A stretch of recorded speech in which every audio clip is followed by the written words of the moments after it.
You're listening to the Hour of the Time. I'm William Cooper. And I'm Carolyn Nelson.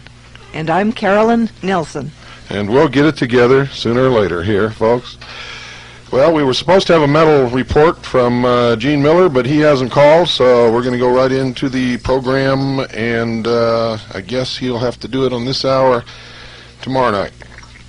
Right off the bat, I want to read a letter here from a listener named John, who sent the reply from the office of Arlen Specter, United States Senator for Pennsylvania. Dear Mr. John, thank you for contacting my office regarding your request for Public Law 87-297. In an effort to be as helpful as possible, I have contacted the Senate document room, who informs me that Public Law 87-297 is currently out of stock with no authority to reprint. Again, thank you for contacting me. Please let me know if I can be of further assistance on this or any other matter of concern. Sincerely, Arlen Specter. And John encloses a little note at the bottom. Dear Bill, this is the reply I received from the Specter staff to my request for Public Law 87-297 and State Department paper number 7277. I called Washington and told them that 87-297 can be found on page 652 of Volume 9 of Title 22, United States Code 1988 edition. I thank you for providing this information. I went on to inform the Specter staff that as a citizen I am entitled to be allowed to learn the law, and requested that they make a photocopy of the page specified and to send that photocopy of 87-297 to my location. I have received a copy of the booklet State Department paper number 7277 from the John Birch Society. It is exactly what you said it was, a written plan to disarm America. You've my permission to quote from these letters. God bless you, John.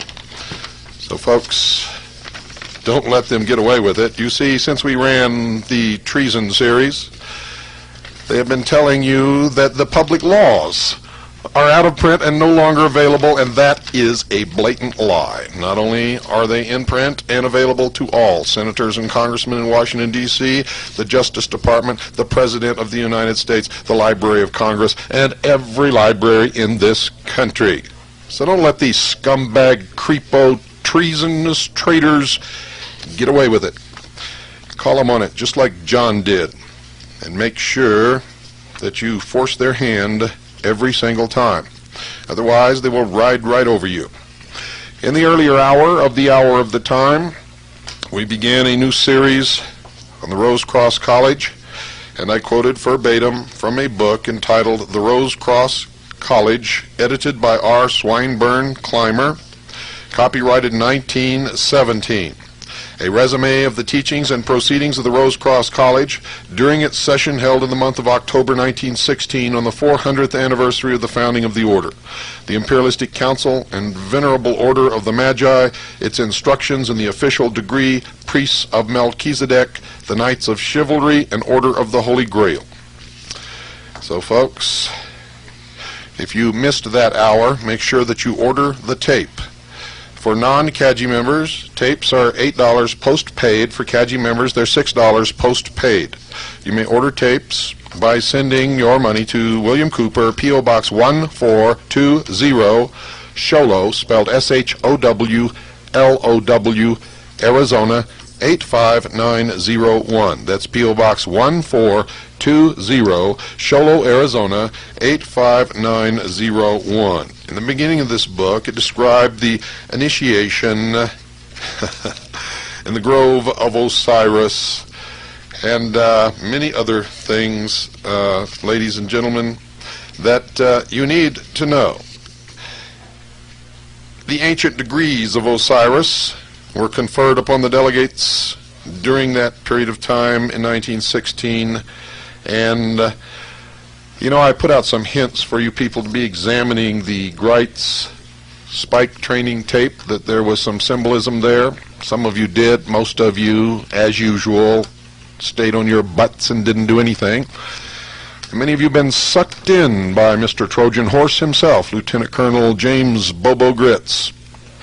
If you look real closely at his spike training literature and his spike training video, you will see that spike is spelled S-P obelisk K-E.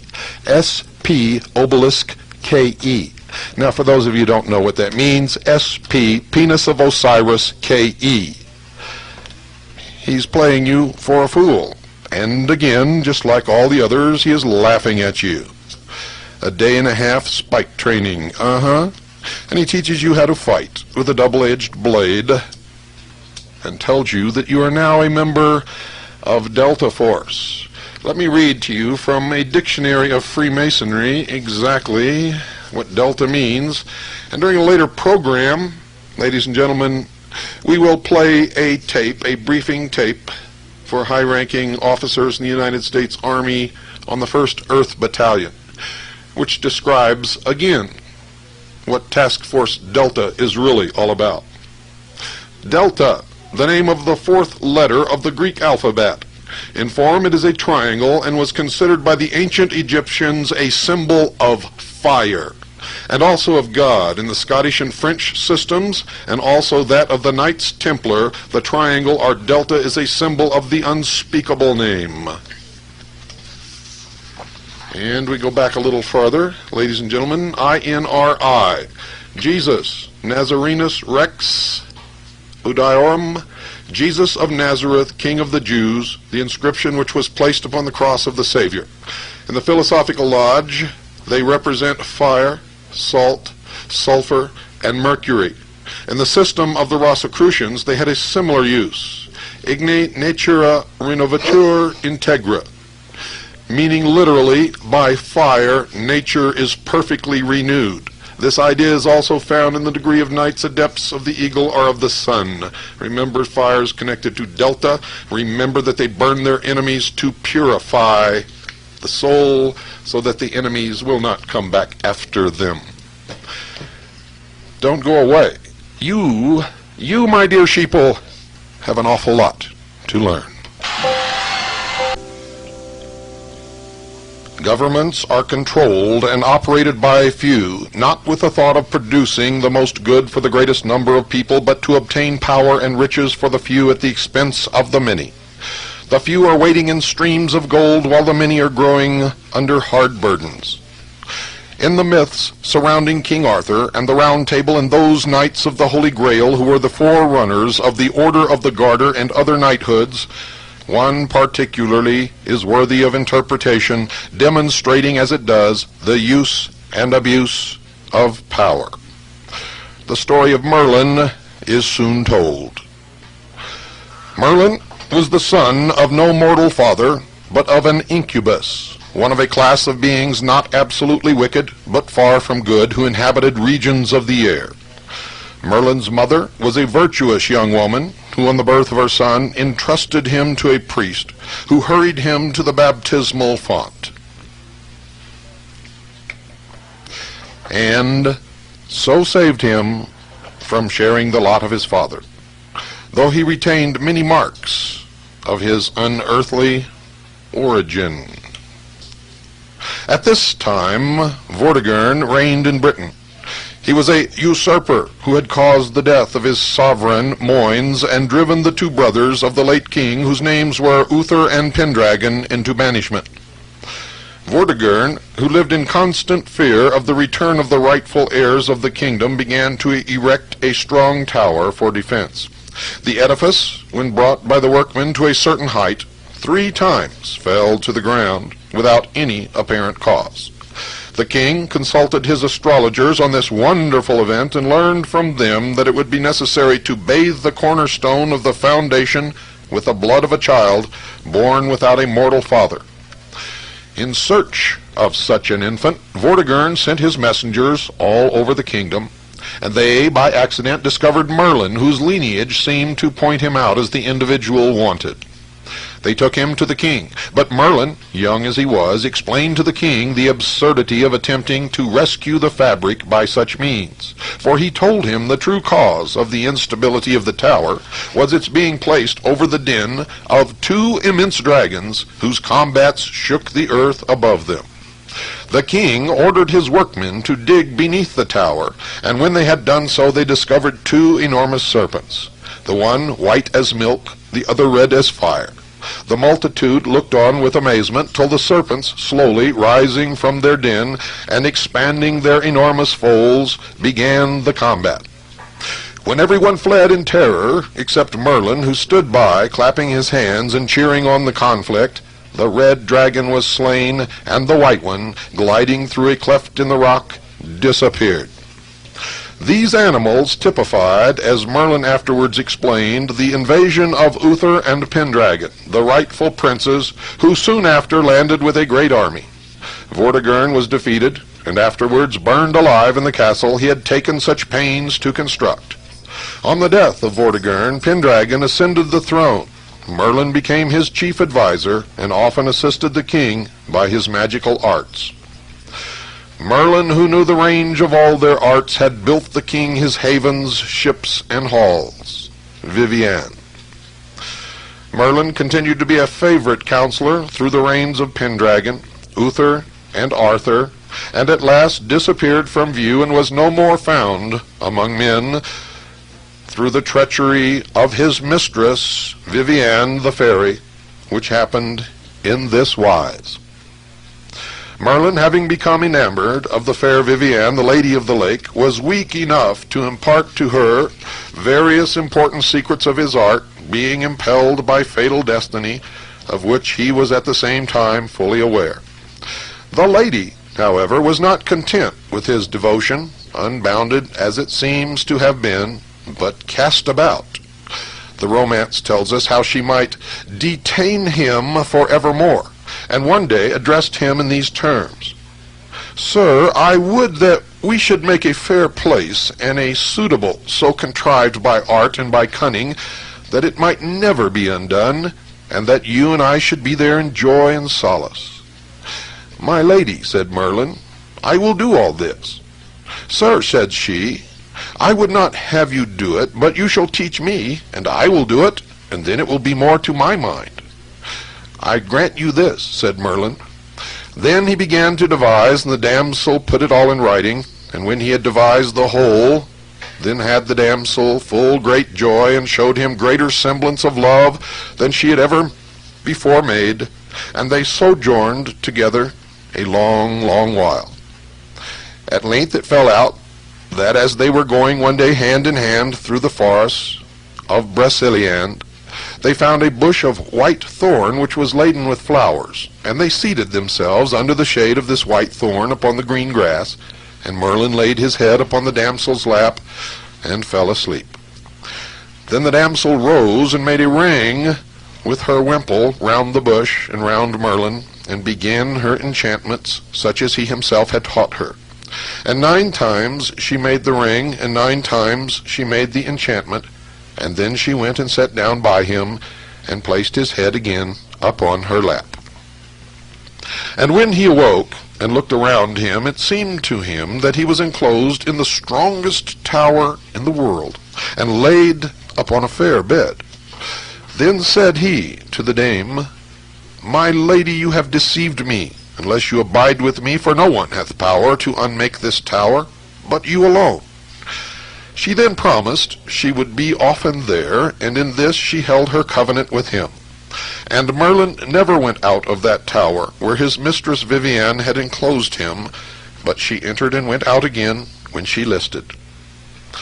After this event, Merlin was never more known to hold converse with any mortal but Vivienne, except on one and only one occasion. Arthur, having for some time missed him from his court, sent several of his knights in search of him, and among the number Sir Gawain, who met with a very unpleasant adventure while engaged in this quest, happening to pass a damsel on his road and neglecting to salute her, as all true knights should. She revenged herself for his incivility by transforming him into a hideous dwarf. He was bewailing aloud his evil fortune as he went through the forest of Broceliande, when suddenly he heard the voice of one groaning on his right hand, and looking that way, he could see nothing save a kind of smoke which seemed like air, and through which he could not pass. Merlin then addressed him from out of the smoke, and told him by what misadventure he was imprisoned there. "Ah, sir," he added, "you will never see me more, and that grieves me, but I cannot remedy it. I shall never more speak to you, nor to any other person, save only my mistress. But do thou hasten to King Arthur, and charge him for me to undertake without delay the quest of the Sacred Grail.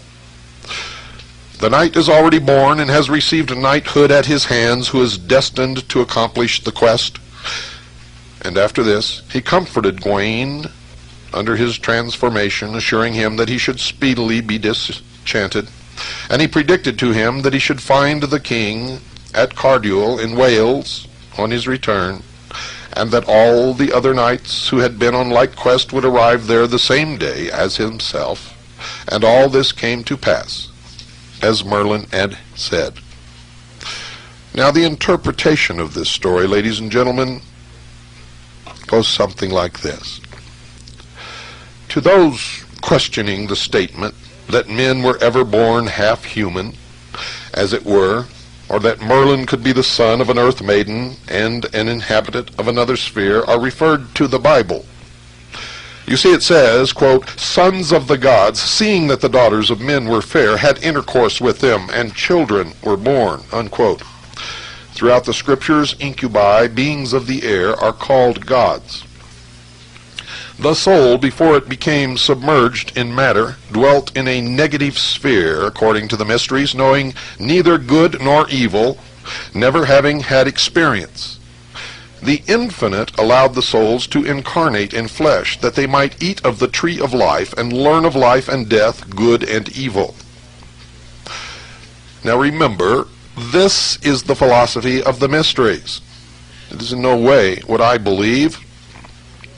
The incubi, possessing not the four elements fire, air, earth, and water, cannot know immortality, but their children, through the instrumentality of earth mothers, pass under the law of humans, and having lived upon the earth may receive the blessing of immortality.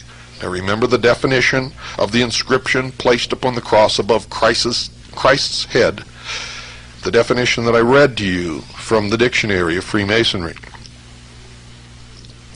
To secure this great boon, the mother of Merlin summoned the priest, that through the power of priestly invocation he might be bound to earth and earth conditions. It was believed in those early days, and there's much truth back of the assertion, that the influence of the church being invoked was powerful enough to counteract or at least neutralize any inherited evil characteristics. It proved impossible to erase all traces of Merlin's non-earthly parentage, for he possessed an innate knowledge of the mysteries and also the power to use magic. Vortigern, the usurper who succeeded to the throne through murder, was in league with the black magicians. He consulted astrologers who prescribed a blood sacrifice to prevent further disaster. Now, the early knighthoods consisted of two classes of men: those allied with the black magicians who resorted to blood sacrifice and other fiendish practices to appease the gods, and those who, seeking the Holy Grail, defended their religion, country, and womanhood.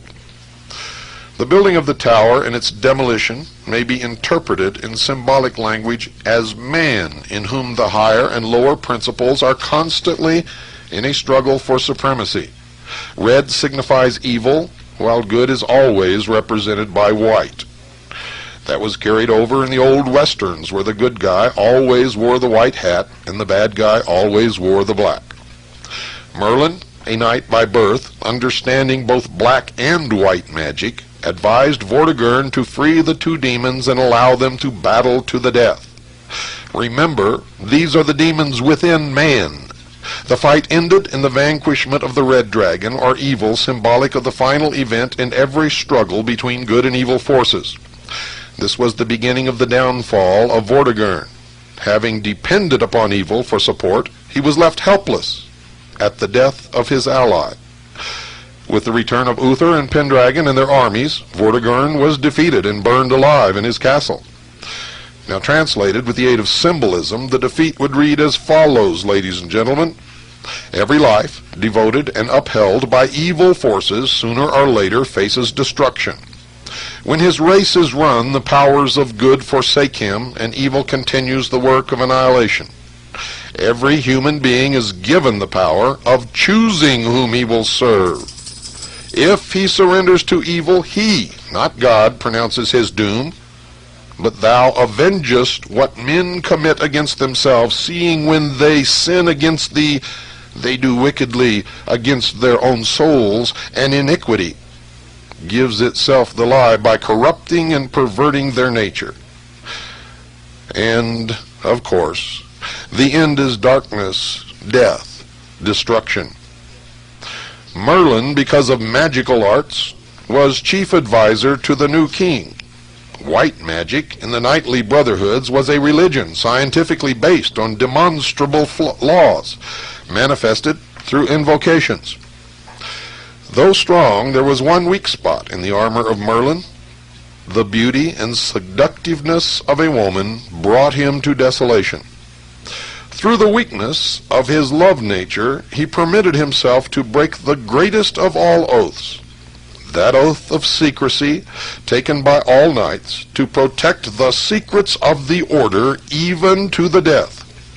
The result, ladies and gentlemen, was automatic. The law is inexorable. Those who betray shall be betrayed. Entrusting to the love and loyalty of the woman whose secrets committed to his keeping, he made her the executor of the decree of his oath.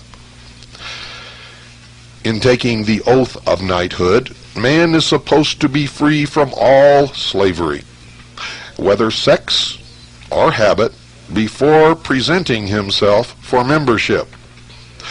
Otherwise, he but places himself in a position of peril and jeopardizes his soul. The legends of Merlin and Samson are alike in outline and meaning. Both became slaves of women, casting aside honor, truth, and loyalty, the foundation stones of the power of the knight of the order or the master of the mysteries. The pitiful picture of Merlin in his last speech to any man is significant. You see, imprisoned in the tower of his disloyalty, he yet remembers the quest of knighthood, and he sends word to King Arthur, charging him to seek the Holy Grail, and that the knight destined to find it has already been born. The legends of Eros and Psyche, which we explored in the earlier episode of The Hour of the Time, and this legend of Merlin illustrate the most important lessons in the career of a knight. In the first, the effects of doubt, fear, and disobedience are brought to mind. The second charges him to conserve his strength and forces, to preserve an independence of all slavish habits, to protect and defend his oath, to hold in remembrance the sacredness of the mission of the search for the Holy Grail. And remember, in the earlier hour, ladies and gentlemen, we learned that to the mysteries, the Holy Grail represents the soul. The soul. That's right, ladies and gentlemen. And they don't even believe that most people have a soul until they prepare the body to receive it. So, you are learning. You are learning much faster than you ever could on your own. Skipping ahead, in this respect, the pyramid is a perfect symbol of man when he has reached the state called illumination of soul, or soul consciousness, or in other words, has found the center or located the all-seeing eye. Skipping ahead again, may we look to Masonry in completing the great work, or will it continue to be purely materialistic? Let this be the mission of Masonry, to perfect the work for which its outer symbology stands. Shall it be so? This is an admission that they are purely materialistic at this point and have been throughout their history. While this is truly a Masonic work, the work for which the Mason has made a good foundation when he has completed his 3 degrees, yet it is also a work for every man, and especially a work for those who have taken up, or who have opportunity and inclination to take up, the special training offered freely today by the representatives of the ancient schools through the Illuminati, Sons of Osiris, Magi, and other fraternities. Skipping ahead again, several pages. The fire philosophy is the basis of all religious mysteries and all the secret philosophies of the universe. It is also the underlying principle on which all secret occult brotherhoods are founded. It was taught in the ancient mysteries, and although the knowledge of it has long been lost to the world, it has always been preserved in the occult fraternities. The aim of all true initiation, no matter what the name of the fraternity may be, is to know the nature of the secret fire that regenerates the world and which renders him who comes into its possession immortal. The mystic has always held that Masonry was one of the bases upon which religion was founded, that the mysteries of Masonry, when fully understood, are the same as the ancient mysteries, and therefore the mysteries of religion itself. The way to godhood, be thou a man, and thou mayest be a god. Be a man, and thou mayest be a god. This is the divine command of the new age. The new commandment teaches how to live, that manhood shall be the first great stage of growth, and that godhood may follow manhood. Lieutenant Colonel James Bogrites is a 32nd degree Freemason of the Scottish Rite. He is a member of the Mormon Church and has been initiated in the temple ceremony in which it is revealed to him that Lucifer is the god that he follows, that Christ had his chance on earth and failed, and that it is Lucifer's turn. This can be found and referenced and confirmed fully in a book entitled The God Makers, and in the videotape by the same name. Don't go away, folks. We'll be right back.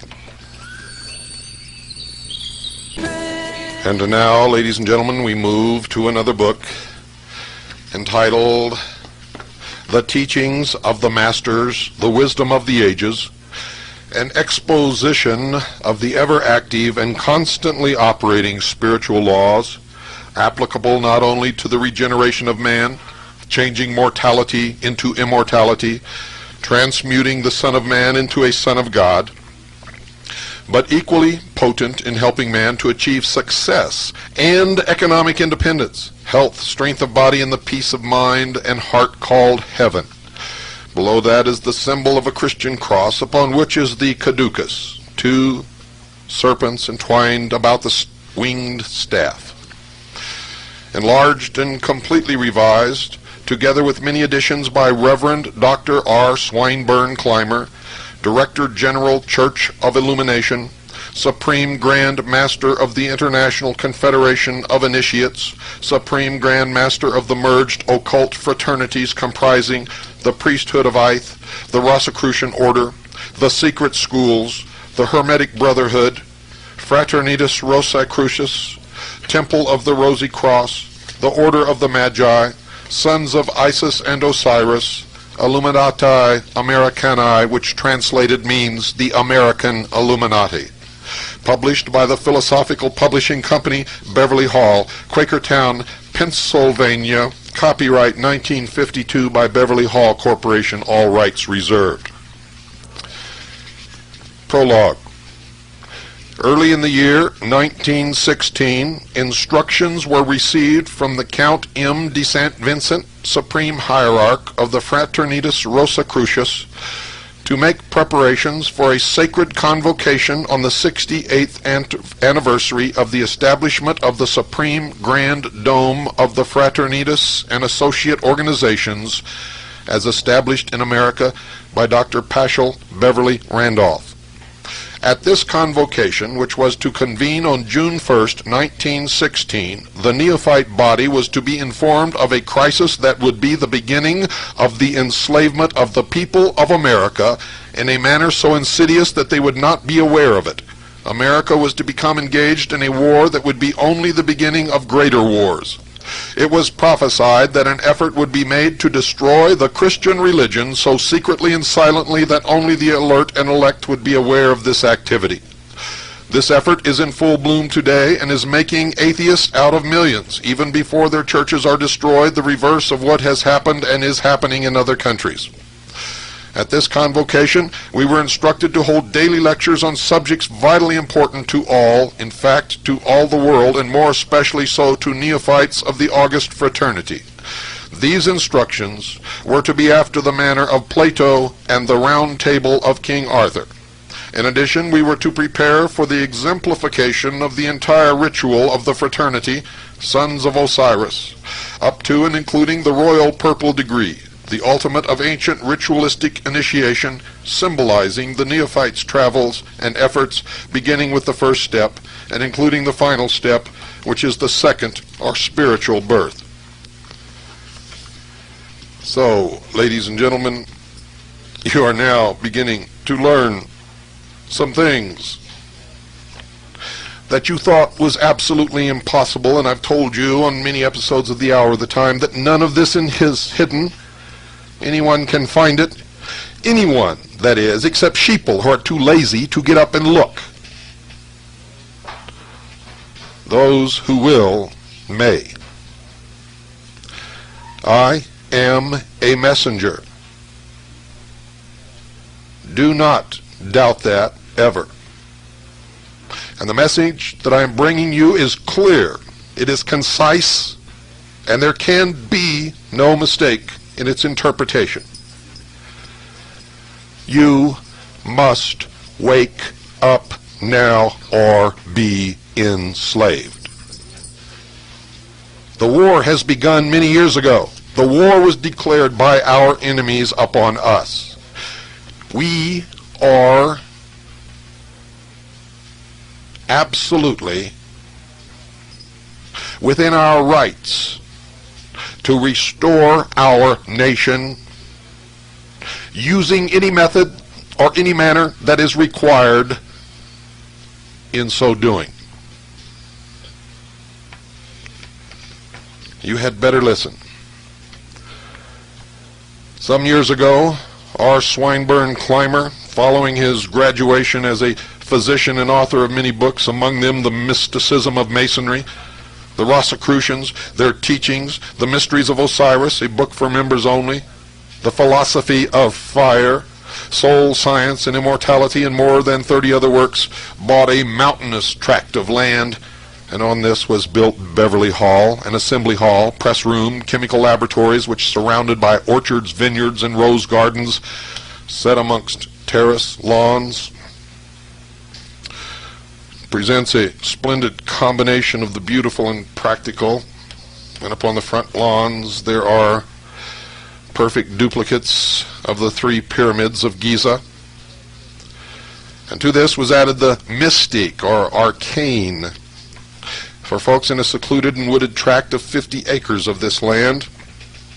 An artificial lake was built from a mountain stream, a throne room erected for the explication of the royal 3rd degree of Osiris, and the seal of Solomon built under the protection of a mighty oak.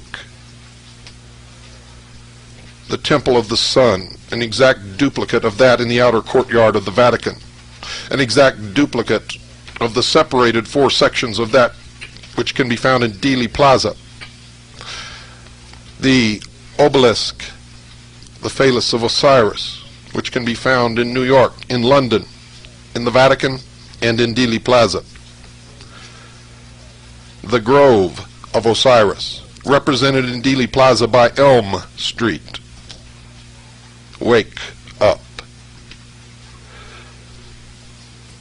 During the period of the convocation, the teachers and delegates delivered many lectures on the subjects of eugenics, scientific motherhood, code of ethics, spiritual Christianity. And that's a laugh when you discover what it is. Initiation, reincarnation, soul development, the four square man, mystic significance of the seal of the United States, and other important subjects, all interpreted in their arcane significance by the masters of the sea, spelled S-E-E.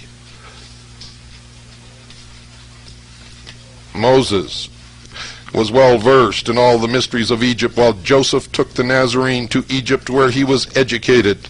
The Nazarene, ladies and gentlemen, is Jesus Christ. This is what they claim. They claim that no ceremony of the greater mysteries was ever permitted unless the circle or seal of Solomon, also known as the sacred seal of equilibrium, had been previously prepared. Since the fall of Egypt and the Temple of Solomon, the seal has received little or no attention except by a limited few students and neophytes of ancient religion and the mysteries. During the first week in June, in the grove so carefully prepared for the dramatization of the ancient initiation into the mysteries of Osiris, the ritual in its entirety was reenacted by those present. The seal of Solomon, which had been especially built for the purpose, was dedicated on June the 11th, 1916, in the presence of the members and delegates of the Rosy Cross, some of whom were natives of Germany, England, and White Russia. This was in accordance with and after the manner of the system practiced by the ancient initiate priests of Egypt and the altar in the Temple of Solomon. On the night of June 13th, the first section of the delegation, including those of the order taking part in the initiation, assembled in the grove of Osiris under the majestic oak, the whole illuminated from a central powerhouse prepared for the initiation ceremonies of the ancient mysteries of Egypt in 3 degrees and 6 scenes. 3 degrees and 6 scenes, represented by the number 18, are 666. It is the number of a man. That man is the illumined man who has passed the travails of the 3 degrees in 6x. It is the man. It is the Antichrist. It is the rulers of the new world order.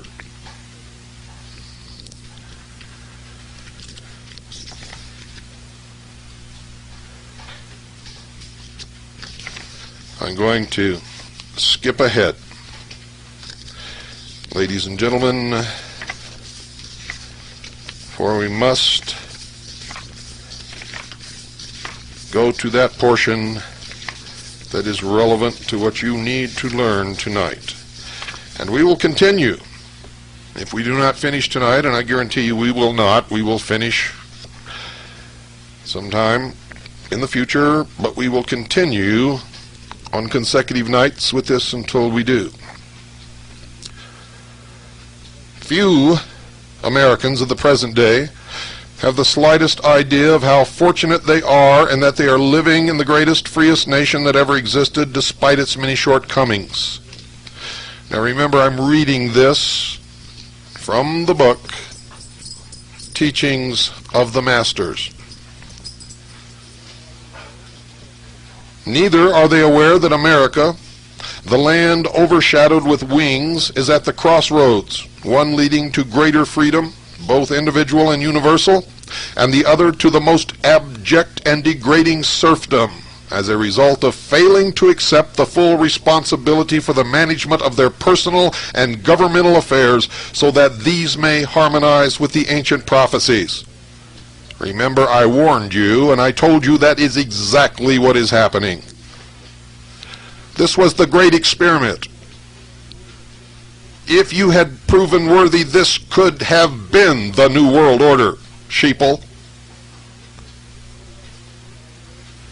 A still lesser number are aware that the history of America from its very beginning to the end of its days, whether for good or ill, is told in its seal, exactly as I have told you on past programs.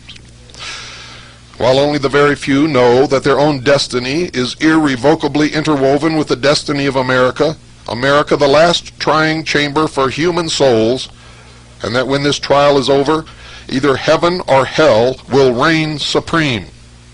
Few care because they selfishly think only of themselves. They forget the future welfare of their sons and daughters. And of course, we saw that when you all patted your sons and daughters on the butt and sent them off to die in a war in the desert in the Middle East, all the while claiming that they were going off to fight for their country, you fools. Desert scam.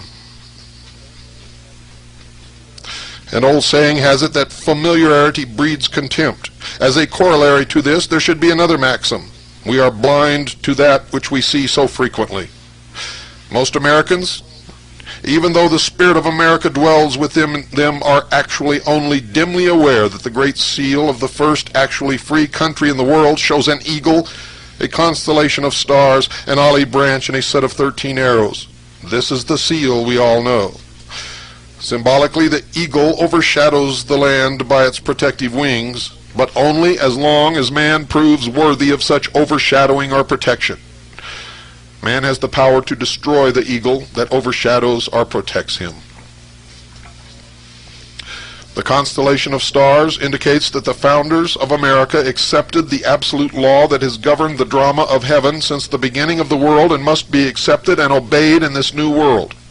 The olive branch is the symbol of peace and friendship, held out to all who are willing to forget and completely root out from their consciousness the degeneration of old worlds and elect to live in the spirit of the new world, or the new age.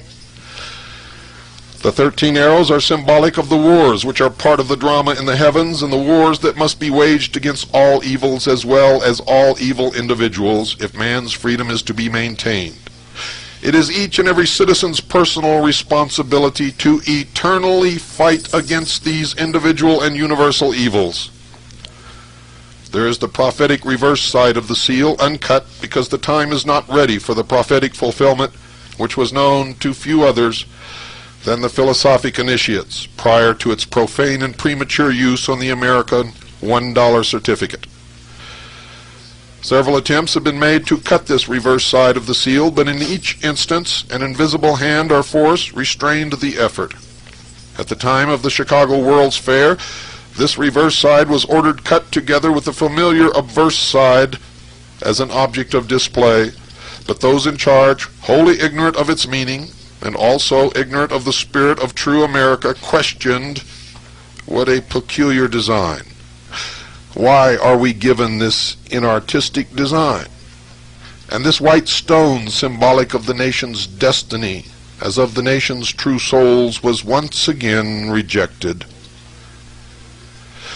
The soul of America is betrayed and is in travail. Foreign inimical hordes are given almost unrestrained access into the country without a thought as to whether or not they are ready to throw off the gross, degrading, destructive evils of the old world and invest themselves with the spirit of the new, with a wholehearted willingness to obey America's fundamental laws.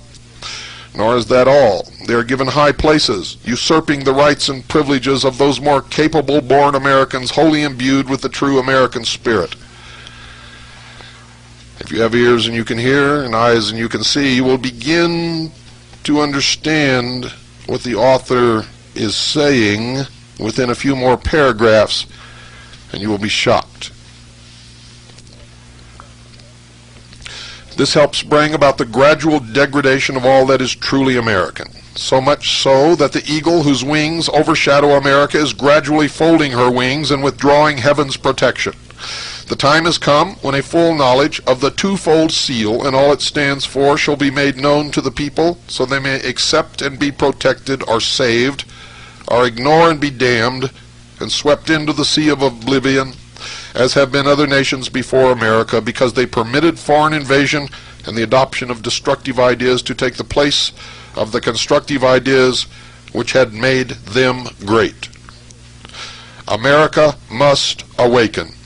She must be awakened by one means or another. Her own safety and the welfare of her own people must be protected against all foreign spawned ideologies, born as the result of selfishness and defiance of God himself and all his laws, laws which throughout the eons have preserved the world and the drama of heaven.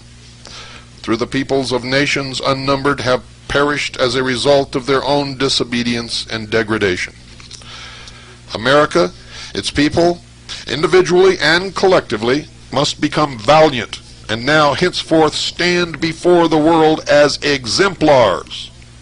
They must be leaders and promulgators of a new and equitable system of ethics, religious inculcations based on sound material and spiritual truths, and a citizenship that is honorable and noble, a justice and generosity to other nations that is unquestioned but without the weakness of cowardly compromise, lacking all honor and fairness to her own people, and emphasize the possibility of brotherhood based on individual personal freedom and obedience to laws that apply universally. Now, to digress, but vital to our thesis, late in the afternoon of July 14th, 1776, the New Continental Congress resolved that Dr. Franklin, Mr. J. Adams, and Mr. Jefferson be a committee to prepare a device for a seal of the United States of America, all of these men members of the mystery religion. The committee was identical with the one that had drawn up the Declaration of Independence, except for the omission of Robert Livingston and Roger Sherman. The Declaration itself had been signed about 2 o'clock in the afternoon, and Congress desired to at once complete the evidence of the independence of the United States and of its people by formally adopting an official sign of sovereignty and national coat of arms. The coat of arms of England, the mother country, illustrated the union of Judah's lion with the unicorn of lost Israel. In accordance with the science governing heraldry, the young republic, born out of the throes of religious persecution, more than as a result of the sufferings of unjust taxation, was through, finished with thrones and crowns. It was ready to blaze a new path under the shadow of the eagle's wings through the forest of the New World in the cause of liberty, which should express her descent from the spirit of the Christian peoples of all nations and open a door for all who sought help and shelter upon her shores. She rejected British Israelism. She rejected the Lion of Judah. In the early colonial days, a knowledge of heraldry was considered an important part of education, just as throughout the ages it was necessary to have an understanding of symbolism, which indicated a knowledge of the governing law of the universe and the drama of the ages and their effect on humanity, individuality, and collectively.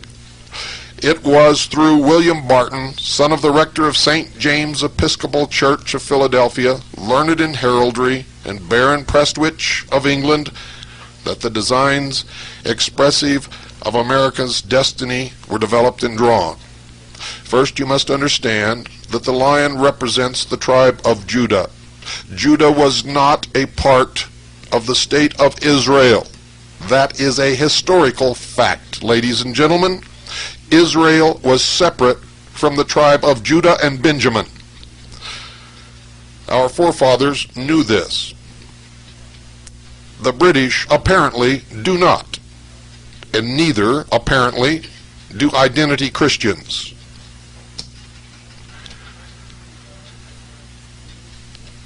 The two sides of America's seal express in heraldry the countless ages of the evolution of man. This evolution had its beginnings even before the time of the so-called or misinterpreted fall of man.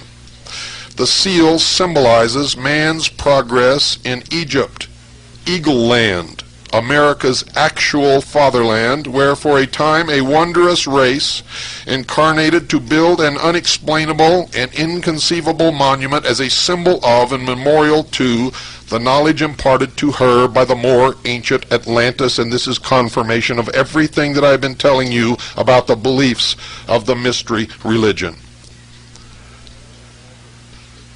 The ancient memorial or altar, the Great Pyramid, unites in a blaze of glory with the later building of King Solomon's temple as a prophecy of the coming of a master teacher, the Nazarene.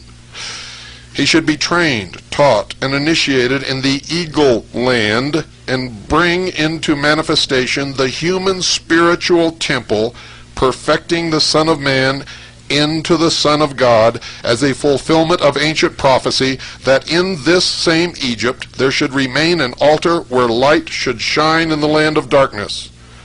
Another prophecy by Isaiah in symbolism connected the land of Egypt, or Eagle Land, with the land overshadowed by the wings of the eagle America. Where there is an altar, Statue of Liberty, upon which is burning the light of freedom for all who accept the law and are worthy of their freedom. This great pyramid, an altar at the center of the earth, symbolic of man's spiritual or soul center, recognized as a temple of the highest initiation, was emblematic of the perfect man, foursquare of body, mind, spirit, and soul. Where have you heard, as I raised my hand to the square, or as I raised my arm to the square? Its white copestone symbolizes the attainment of immortality or cosmic consciousness, and you hear that throughout the New Age movement. It represents the measure of the earth as well as that of the universe, as also the evolution of physical man through those countless ages of reincarnation, now drawing to a restricted time, a time in which man will revert in his evolutionary path or will become gods. The last Cumaean song now comes, wrote Virgil, and prophesies that a race should arise which would be the offspring of all races except those who isolated themselves, and bring about the end of the ages of iron or war, ushering in the golden age, an age of honor, personal responsibility, and obedience to the divine law. It was therefore fitting that the mottos upon the reverse side of our seal, above and below the pyramid, should be taken from Virgil. Annuit Septus means prosperous in our daring, and Novus Ordo Seclorum means a new world order. It is well to constantly keep in mind the term select, because it is only the obedient, hence the select, that may or can reap the benefit of the reacting law. What unadulterated bullshit. Good night, and God bless you all.